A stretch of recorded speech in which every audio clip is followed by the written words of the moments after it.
welcome back to VOA Career Day. Masih dalam ini spesial pemilu ya. Dan tadi kita ini udah sibuk banget, kita sempat melihat karir sebagai State Assembly Member atau lebih dikenal di Indonesia seperti mirip sebagai anggota DPRD. Benar. Dan setelah itu kita juga melihat tadi tuh namanya chocolate vote, itu namanya pemilu coklat, enak banget. Nah, seperti yang kita janjikan juga masih dalam tema pemilu dan kita akan mengangkat isu yaitu untuk Asian American ataupun juga orang-orang Asia keturunan Asia yang tinggal di Amerika, yang warga negara Amerika. Dan ini adalah ada sekelompok atau duo ya, ibaratnya duo komedian yang mencoba untuk mendorong ataupun juga menyemangatkan komunitas ini untuk mencoblos di pemilu Amerika. Waduh, seperti apa tuh ya mereka? Check it out right now. Bagaimana ya caranya berkampanye melalui komedi? Inilah yang dilakukan oleh rapper David dan Andrew Fung. I'm David. I'm Andrew. And together we're the Fung Brothers. Video YouTube mereka yang berjudul 626 ini menggambarkan komunitas Asia di Los Angeles dan langsung melejit. I think we saw that this community sort of needed a face and needed, at least on the youth portion, some leadership. And we thought that we could provide that and do it in a way that was really positive. Amma, did you vote today? The Fung Brothers menganggap diri mereka sebagai aktivis. Baru-baru ini mereka membuat sebuah video untuk mendorong generasi muda Amerika keturunan Asia untuk ikut pemilu. Video ini disponsori oleh Asian Pacific Legal Center dan ditujukan untuk warga 626. In general, youth don't go out to vote, and in general, Asian Americans don't go out to vote. So that intersectionality leads to Asian American youth not going out to vote. Tapi ternyata pada pemilu Amerika tahun 2008, jumlah pemilih generasi muda cukup tinggi.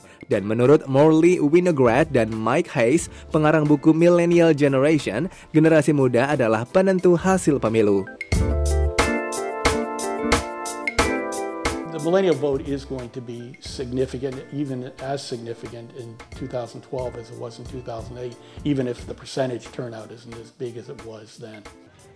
Menurut Morley, perubahan tren ini terjadi di warga Amerika keturunan Asia. The Chinese American community is newly feeling its political power and is voting in greater numbers and with a turnout that more resembles the other parts of the Asian American community. Tapi Tanzila juga melihat banyak komunitas Asia Amerika yang tidak memilih karena kampanye politik partai tidak menjangkau kelompok minoritas ini. In the sense that you need bilingual materials, there's lots of different types of languages in our community, and mainstream campaigns don't really want to put that effort into mobilizing our community. Partai-partai justru fokus pada dua kelompok minoritas terbesar, yaitu Hispanic dan Afrika Amerika. The Asian Pacific American Legal Center mencoba mengisi kekosongan ini dengan menyediakan 11 bahasa yang berbeda dan bekerja sama dengan The Fung Brothers. Menurut pakar politik, internet dan media sosial adalah cara terbaik untuk menjangkau generasi muda. I thought you just said it doesn't matter. I know, but mommy had a cut off chain. Waduh, lucu banget ya yang namanya menggunakan komedi, stand up komedi, bahkan ada kayak nge-rapnya dikit tadi, itu lucu banget mereka. Dan itu emang cara yang pas banget untuk mendorong anak-anak muda terutama tuh untuk ikut menyoblos di Amerika. Tapi saya bisa bilang ya, ada berhasil ternyata mereka salah satunya karena turnout-nya atau mencoblosnya tuh itu meningkat dari jumlah sebelumnya itu 2/3 dari sekitar 60% mereka berpartisipasi, sekarang 75% mereka berpartisipasi. Congratulations. Nah, ini bisa. Dan untuk pertama kalinya dalam sejarah ini, senator Amerika ada yang keturunan Asian American. Wow, ini benar-benar ini keturunan Asia pertama keturunan Asia ya. pertama, dan dia adalah Mazie Hirono. Dia adalah warga negara Amerika keturunan Asia yang berdomisili di Hawaii. Gitu loh, Sa.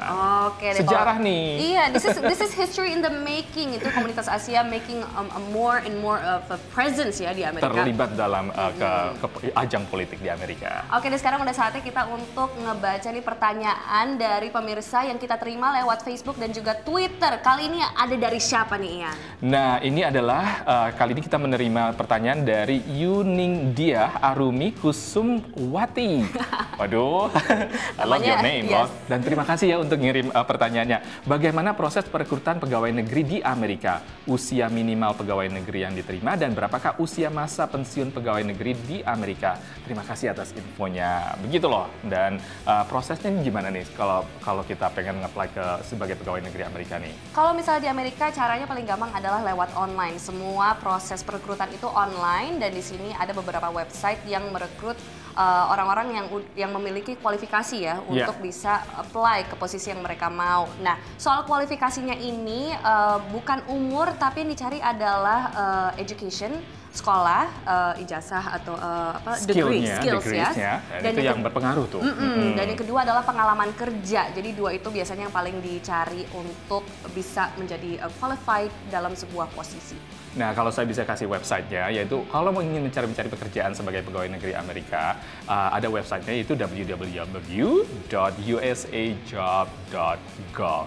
Dan itu bisa dicoba. Dan untuk pensiunnya tadi nih, pensiunnya sebenarnya tidak ada batasan untuk masa pensiun. Karena, tapi yang ada tercantum di peraturannya adalah batas untuk mengajukan istilahnya itu benefits ataupun juga dana pensiun, yaitu batas usia dari 55 tahun, 60 tahun, dan 62 tahun itu batasnya. Jadi bisa mengambil benefits untuk seberapa banyak. Jadi tergantung pada usia dan juga service berapa lama ataupun juga berapa lama bekerja di instansi itu. Betul gitu. banget. Jadi usia sebenarnya untuk mencari pekerjaan di Amerika bukan adalah salah satu batasan karena itu emang adalah peraturan di Amerika tidak boleh membatasi atau mendiskriminasi seseorang dalam melamar pekerjaan berdasarkan usia, ras atau warna kulit. Betul sekali, dan selain itu juga kalau misalnya ingin apply menjadi seorang pegawai negeri, kalau misalnya bukan citizen atau warga negara Amerika juga banyak peluang untuk bekerja di pemerintah sebagai pegawai negeri di Amerika. Benar. Oke deh, dan seperti ini tadi jangan lupa untuk